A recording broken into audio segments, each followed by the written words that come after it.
បងប្អូនអរគ្នានេះគឺជារថយន្ត Jeep Gladiator Rubicon ស៊េរីឆ្នាំ2020នៅក្នុងវីដេអូនេះផងដែរខ្ញុំនឹងធ្វើបទបង្ហាញជូនបងប្អូនអរគ្នាទស្សនាថាតើរថយន្តនេះមានកលុកកលៀតយ៉ាងម៉េចខ្លះទើប Jeep សម្រេចចិត្តផលិតរថយន្ត Pick up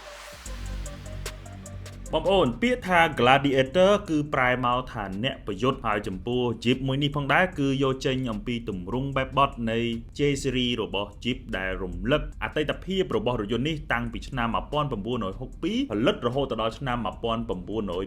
1988ដែលនោះគឺជារថយន្ត Pick up ដំបូងរបស់ Jeep តែម្ដងលក់នៅលើទីផ្សារក៏ប៉ុន្តែក្រោយមកក៏ចូលនិវត្តន៍ហើយមួយទៀតបងប្អូនទាំងអស់គ្នាឆ្ងល់ទេថាឲ្យតែ full option គឺតែងតែមានពាក្យថា Rubicon នៅពីក្រោយតែម្ដងតើ Rubicon នេះមានន័យយ៉ាងដូចម្ដេចចំពោះ Rubicon នេះគឺជាផ្លូវ off-road មួយដែលមានប្រវែងត្រឹមតែ35គីឡូម៉ែត្រដែលវាស្ថិតនៅក្នុងភ្នំ Nevada នៅក្នុងរដ្ឋ California តែម្ដងហើយផ្លូវមួយនេះបើនិយាយអំពីស្ថានភាពវិញគឺមានឧបសគ្គជាច្រើនដូច្នេះហើយបាន Jeep បានដាក់ឈ្មោះថា Jeep Gladiator Rubicon ដែល Gladiator មានន័យថាអ្នកប្រយុទ្ធហើយ Rubicon គឺមានន័យថាអ្នកប្រយុទ្ធលើផ្លូវ Rubicon នេះតែម្ដងហើយបងប្អូនប្រកាសជាចង់ដឹងឈ្មោះ Jeep នេះមានន័យថាយ៉ាងដូចម្ដេច Jeep គឺជាតួអង្គមួយរបស់តុក្កតា Popeye ដែលជាតួអង្គដ៏ល្បីល្បាញមួយដែលគាត់គឺមានសមត្ថភាពនៅក្នុងការឡើងជញ្ជាំងឡើងជាមួយនឹងដើមឈើឆ្លងកាត់ជាមួយនឹងឧបសគ្គផ្សេងៗគឺអត់មានខ្លាចអីទាំងអស់រាល់ឧបសគ្គទាំងអស់គឺគាត់តែងតែអាចឆ្លងកាត់បានដូច្នេះហើយបានជាទាហាននៅសហរដ្ឋអាមេរិក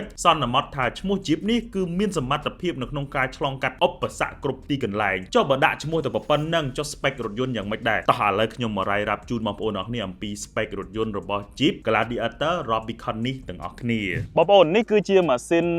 3.6 លីត្រដែលគេហៅថា V6 បងប្អូនអរគ្នាគឺមានពីស្តុងរហូតដល់6ដែលសងខាងគឺរៀបមួយខាង3មួយខាង3ប៉ុន្តែនៅពេលដែលយើងមើលធម្មតាគឺអត់ឃើញជាមួយនឹងម៉ាស៊ីនពេញលេញទេដោយសារតែម៉ាស៊ីនរបស់វាធំអញ្ចឹងមើលទៅរៀងចង្អៀតខ្លាំងណាបងប្អូនអរគ្នា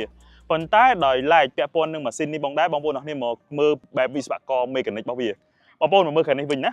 នេះគឺជា ECU ដែលគេហៅថាប្រព័ន្ធកុំព្យូទ័រដើម្បីគ្រប់គ្រងជាមួយនឹងម៉ាស៊ីននេះទាំងមូលតែម្ដងដែលបំពាក់មកគឺនៅខាងមុខហ្មងសាមញ្ញងាយស្រួលនៅក្នុងការយើងលេងគ្រឿងបន្ថែមហើយដោយឡែកកន្លែងនេះគឺជាដុំ ABS ហ្មងបងប្អូនគ្នាអាចមើលឃើញ ABS ហ្វ្រាំងរបស់វាគឺពេញលេញតែម្ដងបងប្អូនគ្នាគេថាការ design មកគឺមើលមកមិនជាហៀងនេះមើលទឹកស្អំ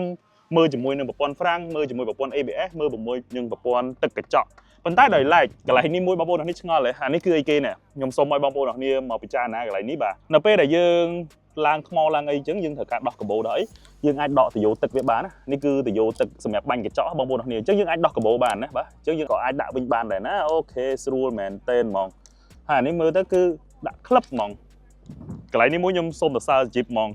គឺរថយន្តធ្វើឡើងគឺងាយសម្រាប់ដោះងាយសម្រាប់តម្លើងហើយចំណុចមួយទៀតពាក់ព័ន្ធនឹងម៉ាស៊ីនជាមួយនឹងធុងទឹកគឺកម្លាតគ្នាដោយចង្ហាល់ភ្លើងដែលទោះបីជាយើងជិះទៅកឡុកយ៉ាងណាក៏ដោយម៉ាស៊ីនគឺអាចមកបុកជាមួយនឹងធុងទឹកនឹងបានទេពីព្រោះចង្ហាល់វាផ្សេងគ្នាហើយបងប្អូនទាំងនេះមើលឃើញ Dynamo ហ៎ច្បាស់ហ៎បាទចំពោះរថយន្តប្រភេទសាំងនេះបើសិនជា Dynamo មានបញ្ហាគឺពិបាកនៅក្នុងការដែលជួសជុលខ្លាំងមែនទែនអញ្ចឹង Jeep ដាក់ Dynamo នៅលើតែម្ដងនិយាយទៅគឺធ្វើសម្រាប់ងាយស្រួលនៅក្នុងការ check ហ្មងនិយាយទៅបើសិនជាផ្នែកជាងឡានវិញយើងគ្រាន់តែមើលមកកលេចលើមកគឺគ្រឿងដែលងាយខូចទាំងអស់គឺនៅលើទាំងអស់បងប្អូនអរគ្នាគឺងាយស្រួលនៅក្នុងការដោះឬក៏ជួសជុលស្រេចតែម្ដងហើយដោយឡែកខាងនេះបងប្អូនអរគ្នាមកមើលជាមួយនឹង air ទៅនេះពេលដែលបងប្អូនអរគ្នាមកនៅមើល air ទៅនេះគឺងាយស្រួលនៅពេលដែលចុះទឹកចុះអីគឺយើងអាចបំពាក់ជាមួយនឹង air លេងមកខាងនេះបានណាគឺវានៅក្បែរនេះតែម្ដងនេះរៀងខ្ពស់ដែរបើសិនជាយើងគិតពីសមត្ថភាពនៅក្នុងការចុះទឹកមកត្រឹមនេះល្មមនេះបងប្អូនអរគ្នាពេលដែលចូលព្រៃចូលអីចុះទឹកប៉ុណ្នេះល្មមហើយនេះគឺប្រព័ន្ធអាគុយអាខាងនេះគឺសម្រាប់យើងមើលប្រព័ន្ធភ្លើងអីផ្សេងៗគឺសាមញ្ញហ្មងហើយចំពោះប្រអប់លេខរបស់វាវិញគឺជាប្រភេទប្រអប់លេខ8វគ្គអូតូប្រភេទ ZL ហ្មងពេលដែលយើងជិះអីគឺអាចថែមថយលេខបានហើយក៏វាមាន option ប្រចាំតកូលរបស់វាផងដែរដែលមានជាមួយនឹងរត់តែប៉ុងមួយខាងក្រោយក៏បានរត់ប៉ុងទាំង2កង់ទាំង4ក៏បានដែរហើយមាន option មួយទៀតដែលជាជំនាញដ៏មុះមុតរបស់វាតែម្ដងគឺជំនាញ 4L ដែលគេហៅថា follow ដែល 4L នេះគឺបង្វិលកង់យឺតនៅក្នុងការដែលឡើងថ្មចុះភ្នំហើយ 4L មួយនេះគឺមិនបានប្រើប្រាស់ជាមួយនឹង motor ភ្លើងដូចជាប្រភេទរថយន្តទូទៅទេគឺវាប្រើប្រាស់ ជាមួយនឹង manual តែម្ដងដែលដៃរបស់យើងនឹងរុញទៅកាន់ transfer case តែម្ដងដែលធ្វើការ lock ជាមួយនឹង transfer case ចំណុចមួយនេះមួយទោះបីជាឧបសគ្គប៉ុណ្ណាក៏ដោយគឺមិនចេះ error ទេពីព្រោះអីវាជាចំណុចមួយដែល Jeep បានគិតគូរយ៉ាងដិតដល់តែម្ដងហើយបងប្អូនទាំងអស់គ្នាចំណុចពិសេសមួយទៀតដែលគ្រប់គ្នាមិនសូវបានដឹងអំពី Jeep នេះរថយន្ត Jeep នេះគឺបានបំពាក់ជាមួយនឹងគ្រឿងដោយក្រុមហ៊ុន Dana 44ដែលគេហៅថា Dana 44ហ្នឹងបងប្អូនទាំងអស់គ្នាដែលគាត់គឺជាអ្នកផ្គត់ផ្គង់ជាមួយនឹងគ្រឿងបន្លាស់រថយន្តជាច្រើនសម្រាប់យោធាសហរដ្ឋអាមេរិក Dana នេះក៏បានផ្គត់ផ្គង់ជាមួយនឹងគ្រឿងបង្គុំខាងក្នុងឲ្យរថយន្ត Jeep នេះផងដែរដើម្បីឲ្យ Jeep មួយនេះគឺធន់នៃស្ពឺខាងក្នុងពីព្រោះអីពេលណាដែលយើងលេងជាមួយនឹងថ្មភ្នំគឺវាស៊ីជាមួយនឹងស្ពឺខាងក្រោមហ្នឹងឯងប៉ុន្តែកន្លែងនេះមួយគឺ Jeep បានគិតគូរហើយណាបងប្អូនទាំងអស់គ្នាពាក់ព័ន្ធជាមួយនឹងប្រព័ន្ធទប់ឃ្លោងមួយដែលវាខុសពីរថយន្តទូទៅដែលបងប្អូនទាំងអស់គ្នាធ្លាប់ស្គាល់វាបានប្រើប្រាស់ជាមួយនឹងប្រព័ន្ធទប់អេឡិចត្រូនិកមួយនៅពេលដែលបងប្អូនទាំងអស់គ្នាបើកជាធម្មតាពេលដែលយល់អីចឹងឃ្លោងរបស់យើងនឹងទប់ប៉ុន្តែនៅពេលដែលយើងត្រូវការចុះភ្នំថ្មអីចឹងយើងមិនត្រូវដោះជាមួយនឹងឃ្លោងនឹងចោលពីព្រោះវាត្រូវការទម្លាក់ទៅតាមជំហុកអីណាប៉ុន្តែកន្លែងនេះមួយសម្រាប់រថយន្ត Jeep មួយនេះមិនបាច់ដោះទេគ្រាន់តែយើងចុច option វាមួយទៅគឺវានឹងបិទ motor នឹងអូតូគឺប្រៀបដូចជាលេងមានឃ្លោងនៅក្នុងរថយន្តនេះហើយអញ្ចឹងរថយន្តនេះគឺឡើងថ្មភ្នំយ៉ាងសប្បាយពេលចប់ពីថ្មភ្នំវិញចុចបិទមកវិញគឺវានឹងធ្វើដំណើរការធម្មតាវិញអញ្ចឹងនេះជាចំណុចមួយដែលបងប្អូនទាំងអស់គ្នាអ្នកដែលប្រើប្រាស់រថយន្ត Jeep ត្រូវតែរៀនប្រើកន្លែងហ្នឹងប្រយ័ត្នតែពេលចុះភ្នំចុះអីចោតថារថយន្តគេប្រើមិនកើតពីព្រោះគេមាន option មកជាមួយស្រាប់ហើយពាក្យថា Rubicon គឺថ្លៃជាងគេកន្លែងហ្នឹងតែម្ដងចំណុចពិសេសមួយទៀតរបស់ Jeep ពេលដែលបងប្អូនទាំងអស់គ្នាត្រូវការឡើងភ្នំឡើងអីគឺយើងអាចឡើងចំណោតបានរហូតដល់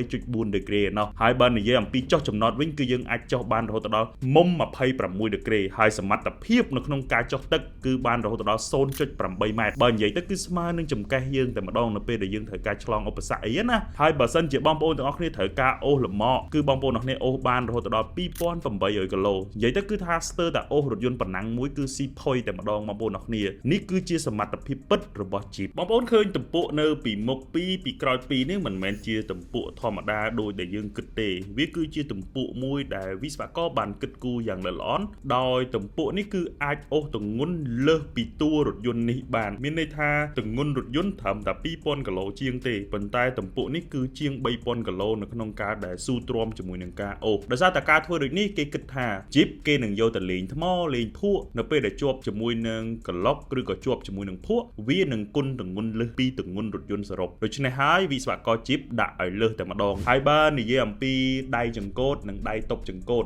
ខុសពីរថយន្តធម្មតាដែលបងប្អូនទាំងអស់គ្នាធ្លាប់តែគិតបងប្អូនទាំងអស់គ្នាដែលធ្លាប់ឃើញរថយន្ត Jeep ណាមួយដែលវាជាមួយនឹងដៃអាមនិងដៃចង្កូតទេគឺមិនងាយទេបងប្អូនទាំងអស់គ្នានេះគឺជាចំណុចងាប់រស់របស់រថយន្តដែលឡើងថ្មភ្នំហើយបងប្អូនទាំងអស់គ្នាដោយសារតែវាបានគិតគូរកន្លែងនេះគឺយ៉ាងម៉ត់ចត់ខ្លាំងមែនទែនបងប្អូនទាំងអស់គ្នានេះហើយជាចំណុចពិសេសរបស់ Jeep ហើយបើនិយាយអំពីការចំណាយវិញបងប្អូនទាំងអស់គ្នារថយន្តនេះដោយសារតែវារៀងម៉ាស៊ីនធំដែរ100 គីឡូយើងចំណាយរហូតដល់11លីត្រទៅ13លីត្រសម្រាប់ចុះខេត្តហើយបើសិនជាបងប្អូនទាំងអស់គ្នាជិះក្នុងទីក្រុងរៀងចំណាយខ្ពស់បន្តិចរហូតដល់15លីត្រទៅ18លីត្រឯណោះបងប្អូនទាំងអស់គ្នាហើយបើនិយាយអំពីការថែទាំវិញគឺចំណាយចន្លោះពី$150ទៅ$300ហើយបើនិយាយអំពីការចំណាយនៅក្នុងការជួសជុលវិញគឺចន្លោះពី$400ទៅ$800ប៉ុន្តែរថយន្តនេះគឺជាថយសម្រាប់មនុស្សប្រុសដែលចុះចិត្តលេងគ្រឿងគឺឋានសួគ៌តែម្ដងចង់បំពាក់ជាមួយនឹងគ្រឿងបន្ថែមគឺម៉ាសេរីតែម្ដងដាក់ចោះគឺមិនងាយនឹងមានបញ្ហា load check load អីទេឲ្យតែមានគ្រឿងឲ្យតែមានលុយដាក់មកដាក់ប្រមាណក៏អត់ខ្វល់ដែរចំពោះ Jeep មិនមែនទៅសួរគេថាតើលេងប្រមាណគ្រប់ទេបងប្អូនទាំងគ្នាគេសួរវិញថាមានលុយប្រមាណលេងវិញគឺគេសេរីមកអស់តែម្ដងបាទមាន 5000 ក៏គេដាក់អស់មាន 10000 ក៏គេដាក់អស់តែបើសិនជាបងប្អូនទាំងអស់គ្នាទិញរថយន្តដែលខ្ញុំកំពុងតែធ្វើបទបង្ហាញនេះទៅគឺចំណេញលុយមែនទែនបងប្អូនទាំងគ្នាដោយសារតែម្ចាស់ដើមរបស់គាត់បានលេងជាមួយនឹងកង់ធំលេងជាមួយយ៉ាន់លេងជាមួយនឹងឈ្នាន់ហើយក៏បានបំពាក់គ្រឿងជាច្រើនទៀតរួចស្រេចទៅហើយបងប្អូនទាំងអស់គ្នាទិញទៅជិះតែម្ដងហើយរថយន្តនេះផងដែរគឺមានតម្លៃត្រឹមតែ$40000ជាងទេហើយបងប្អូនទាំងអស់គ្នាអាចមកទិញបាននៅខេមខាផ្ទាល់តែម្ដងបងប្អូនទាំងអស់គ្នាហើយរថយន្តនេះគឺម្ចាស់គាត់ទិញពីក្រុមហ៊ុនទិញហើយចំណេញលុយលក់វិញមិនសូវខាតទេបងប្អូនទាំងអស់គ្នាហើយបើត្រូវការលក់វិញលក់ឲ្យខ្ញុំវិញបានទៀតណាបាទមកដល់ចំណុចនៃរូបរាងខាងក្រៅរបស់រថយន្ត Jeep Rubicon នេះបងប្អូនទាំងអស់គ្នាឃើញបណ្ណាមុខនេះមានបណ្ណារហូតដល់1 2 3 4 5 6 7នេះគឺជា DNA របស់ Jeep ដែលតំណាងឲ្យអំណាចនៃសហរដ្ឋអាមេរិកដែលគ្រប់គ្រងទ្វីបទាំង7បងប្អូនទាំងអស់គ្នាអញ្ចឹងហើយបងប្អូនទាំងអស់គ្នាឃើញភ្លើងវាគឺជា concept ភ្លើងជ្រុង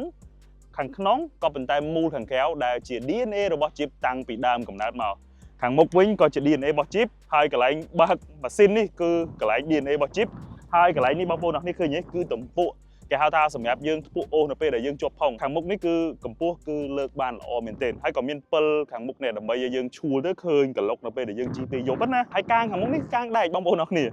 កុំបារម្ភកាងនេះគឺស្វិតណាស់បងប្អូនអរគ្នាមាំទៀតហើយដោយសារតែបាំងផុករបស់វាគឺនៅផ្សេងដាច់ដោយឡែកតែម្ដងអត់ពាក់ព័ន្ធគ្នាទេកន្លែងនេះបងប្អូនអរគ្នាពាក់ព័ន្ធជាមួយនឹងការដែលយើងចូលព្រៃជ្រៅជ្រៅយើងអាចចងខ្សែកន្លែងនេះមកខាងលើបាននៅពេលដែលយើងដាក់កាងលើអីគឺយើងអាចលេងចាប់នៅលើដបូលនេះបានអញ្ចឹងការពារជាមួយនឹងបែកកញ្ចក់ហើយដោយឡែកទ្វារខាងនេះគឺយើងអាចដោះបានទាំងអស់ណាដោះបានដើម្បីយើងដាក់ទ្វារដែកឡើងថ្មឡើងអីឈ្នាន់នេះគឺដោយសារតែរថយន្តនេះគឺបំពាក់បន្ថែមទេដោយសារតែវាខ្ពស់ដែរអញ្ចឹងក៏ដាក់ជាមួយនឹងឈ្នាន់អូតូតែជាក់ស្ដែង Jeep វាក៏មានឈ្នាន់ស៊ីនវាដែរណាអូខេយើងមកមើលពីរូបរាងរបស់វាវិញគឺលក្ខណៈថា3កណាត់ស្មើគ្នាតែម្ដងមួយកណាត់មកមួយកណាត់ក្រោយគឺវាស្មើគ្នាតែម្ដងបាទហើយខាងក្រោយនេះបាទទ្រុងក្រោយណាបាទ smooth ដោយសារតែមានបូមទប់អញ្ចឹងបងស្រីៗក៏អាចលើកបានណាស្រាលណាបាទហើយកាលនេះគឺមានតពុកក្រោយសម្រាប់យើងតពុកអូអានេះគឺយើងអាចពាក់ជាមួយនឹងកង់ឬក៏ដាក់អី accessory សម្រាប់ដាក់កង់អីគឺបានមកកាផ្លេទាំងអស់បងប្អូននៅពីក្រោយនេះក៏មានកញ្ចក់សម្រាប់យើងចេញក្រៅបានដែរតោះយើងមកដឹងអំពីវិមាត្ររបស់រថយន្តនេះតែម្ដងរថយន្តនេះមានបណ្ដោយរហូតដល់ 5.6 ម៉ែត្របើនិយាយអំពីថាទូចមិនទូចទេបងប្អូនទាំងអស់គ្នាគឺរៀងវែងតិចហើយបើនិយាយអំពីទទឹងវិញគឺរហូតដល់ 1.87 ម៉ែត្រកម្ពស់ពីដីរហូតដល់ដំបូលគឺរហូតដល់ 1.9 ម៉ែត្រកម្ពស់ពីក្រោមដល់បាតពោះតែម្ដងគឺរហូតដល់ 0.28 ម៉ែត្របងប្អូនទាំងអស់គ្នាកម្ពស់នេះគឺ3ចាអាមយើងឯណោះបងប្អូនទាំងអស់គ្នាមិនទាបទេបើនិយាយអំពីពីកង់មុខទៅកង់ក្រោយគឺរហូតដល់ 3.5 ម៉ែត្រហើយទម្ងន់សរុបរបស់រថយន្តតែម្ដង 2260 គីឡូឯណោះហើយបើនិយាយអំពី spec នៃទ្រុងក្រោយវិញបងប្អូនទាំងអស់គ្នាបណ្ដោយរបស់ទ្រុងក្រោយនេះគឺរហូតដល់ 1.53 ម៉ែត្រទទឹងគឺរហូតដល់ 1.44 ម៉ែត្រសមត្ថភាពនៅក្នុងការដឹកគឺបាន550គីឡូបងប្អូនឆ្ងល់ថាចុះឡានប្រព័ន្ធណានៃហើយដឹកបានតែប្រព័ន្ធហ្នឹងដោយសារតែរថយន្តនេះគឺប្រព័ន្ធគ្រឿងក្រោមដែលប្រើប្រាស់ជាមួយនឹងរុនសួរបងប្អូនអរគ្នាកម្រណាដែលរថយន្ត pick up បានបំពាក់ជាមួយនឹងប្រភេទប្រព័ន្ធទប់លំនឹងដែលប្រើប្រាស់រុនសួរដែលមានដៃអាមរបស់វាគឺរហូតដល់2ហើយដល់ពេលប្រភេទបូមវិញបងប្អូនអរគ្នាសតតែ Fox ហ្មងណាដឹងហើយថាបូមនៅលើពិភពលោកកម្រិត Fox នេះគឺជាបូមប្រភេទដែលនៅលំដាប់គ្រប់របស់លេខ1គឺគ្រប់ឡានប៉ណ្ណាំងអីគឺគេប្រើភាគច្រើនគឺ Fox ហ្មងនេះបងប្អូនអរគ្នាខាងមុខក៏ Fox ហើយ Fox នេះមិនមែនជា Fox ធម្មតាណា Fox original របស់រោងចក្រហ្មងអញ្ចឹងបើសិនជាបងប្អូនអរគ្នាប្រើប្រាស់ Jeep អីអត់មានកន្លែងណាដែលត្រូវឡើងទៀតទេហើយបើសិនជាបូម Fox នេះប្រើមិនកើតទៀតខ្ញុំអត់ដឹងថាបូមណាផ្សេងទៀតដែលប្រើកើតទេពីព្រោះ Fox គឺគេ design មកគឺសម្រាប់ទប់លំនឹងដែលអុករាប់ម៉ឺនដងបើសិនជាបងប្អូនអរគ្នាជិះនៅក្នុងបាយខុំល្មមប្រកាសជាទទួលបានអារម្មណ៍ថាប្រហែលគ្នាប៉ុន្តែបើជិះបាយខុំញាប់ខ្លាំងគឺអត់ស៊ូមួយ Fox ទេពីព្រោះវាកម្រនឹងគប់ពេ Ford ភាគច្រើនគឺ Ford របស់វាគឺល្អហ្មង Fox ណាបាទនេះគឺអ្វីដែលខ្ញុំស្វែងយល់ពីរថយន្តនេះបាទហើយដោយឡែកពាក់ព័ន្ធជាមួយនឹងការ design ខាងក្នុងគឺបងប្អូនអរគ្នាមានជាមួយនឹង roll cage សម្រាប់ការពារពេលកលាប់ពេលអីគឺមក original តែម្ដងមិនបាច់ចាំបាច់ផ្សារធ្វើថែមអីទេគឺគ្រប់គ្រាន់ដើម្បីការពារពេលដែលកលាប់នៅពេលដែលយើងឡើងថ្មហើយបើ speaker វិញគឺអត់បានជាប់ជាមួយទ្វារទេពេលដែលយើងដោះទ្វារបាត់បាន speaker ណាស្ដាប់ដូច្នេះ Jeep បានដាក់នៅនឹង frame របស់តួតែម្ដងហើយពាក់ព័ន្ធជាមួយនឹងអេក្រង់កណ្ដាលនេះគឺមាន Apple CarPlay មានជាមួយនឹងកន្លែងសេរីម៉ាស៊ីនត្រជាក់អីចឹងណាហើយខាងក្រោមនេះគឺ Rubicon គឺមាន option ពិសេសមួយនេះបងប្អូនអរគ្នាបងប្អូនឃើញរង្វង់ពណ៌ក្រហមនេះហើយគឺជា option ពិសេសដែលខ្ញុំបានរាយរាប់ពីដើមមកណាហើយនេះគឺជាដៃលេខហើយនឹងដៃលេខកាពីតាហើយបើនិយាយពីតាប់ឡូវិញគឺ design មកមានស្បែកមានជាមួយនឹងពណ៌រាងក្រហម highlight មកតែម្ដងពាក់ព័ន្ធជាមួយនឹងកៅអីវិញគឺកៅអីគឺយើងលក្ខណៈថារុញធម្មតាប្រើ manual ប្រើខ្សែក្នុងការទាញហើយបើសិនជាយើងអង្គុយខាងក្រោយវិញក៏វាមានភាពទូលាយដែរណាបងប្អូនអរគ្នាមកដល់ចំណុចដែលបងប្អូនអរគ្នាទន្ទឹមរង់ចាំគឺការឲ្យបន្ទុកពីខ្ញុំផ្ទាល់តែម្ដងគឺបន្ទុក rate ពី Camcar ចំពោះរថយន្តនេះផងដែរគឺខ្ញុំឲ្យ rate ផ្កាយ3បងប្អូនអរគ្នាដោយសារតែហេតុអីបានខ្ញុំឲ្យត្រឹមតែផ្កាយ3ឯងបងប្អូនអរគ្នាដោយសារតែម៉ាស៊ីនរបស់វាធំការស៊ីប្រេងក៏រៀងច្រើនបន្តិចដែរហើយដោយឡែកពាក់ព័ន្ធជាមួយនឹងគ្រឿងក្រោមគឺវាបំពាក់ជាមួយនឹងប៉ុមត្រង់ពេលដែលយើងជិះធ្វើការប្រចាំថ្ងៃគឺវារៀងអាលាក់បន្តិចសម្រាប់អ្នកដែលចូលចិត្ត comfort ឬក៏ចូលចិត្តឡានដែលមានលំនឹងល្អហើយខ្ញុំក៏លើកទឹកចិត្តដែរសម្រាប់បងប្អូនអរគ្នាដែលចូលចិត្តលេង off road ឆ្លងកាត់ឧបសគ្គ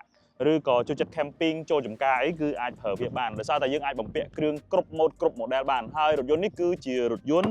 ដែលសម្បូរទៅដោយគ្រឿងជាងគេហើយ ហើយវីដេអូនេះផងដែរក៏សូមអរគុណសម្រាប់ sponsor ធំគឺប្រេងម៉ាស៊ីន Nomad ដែលជាគុណភាពរបស់ប្រទេសអារ៉ាប់ដែលផលិតនៅក្នុងទីក្រុង Dubai ផ្ទាល់តែម្ដងដែលខ្ញុំគឺជា BA ហើយនឹងបានប្រើប្រាស់ពិសោធន៍ជាមួយនឹងប្រេងម៉ាស៊ីននេះផ្ទាល់ឃើញថាប្រេងម៉ាស៊ីននេះគុណភាពខ្លាំងមែនទែនហើយតម្លៃក៏សមរម្យដែរពេលដែលបងប្អូនទាំងអស់គ្នាទៅដូរប្រេងកុំភ្លេចជ្រើសរើសជាមួយនឹងប្រេងម៉ាស៊ីន Nomad អញ្ចឹងពីខ្ញុំទៅបើសិនជាបងប្អូនទាំងអស់គ្នាចង់ recommend ឲ្យខ្ញុំធ្វើវីដេអូណាផ្សេងទៀតដើម្បីបងប្អូនទាំងអស់គ្នាមើលជាការកម្សាន្តកុំភ្លេចចុច follow ជាមួយនឹង page Camcar ឬក៏ subscribe YouTube Camcar ម្នាក់មួយទៅហើយក៏អរគុណដល់គ្រប់គ្នាដែលតែងតែគាំទ្រនិងលើកទឹកចិត្តដល់ Camcar កន្លងមកជាចុងបញ្ចប់នៃវីដេអូគោរពជូនពរបងប្អូនទាំងអស់គ្នានិងជម្រាបលាបាយបាយ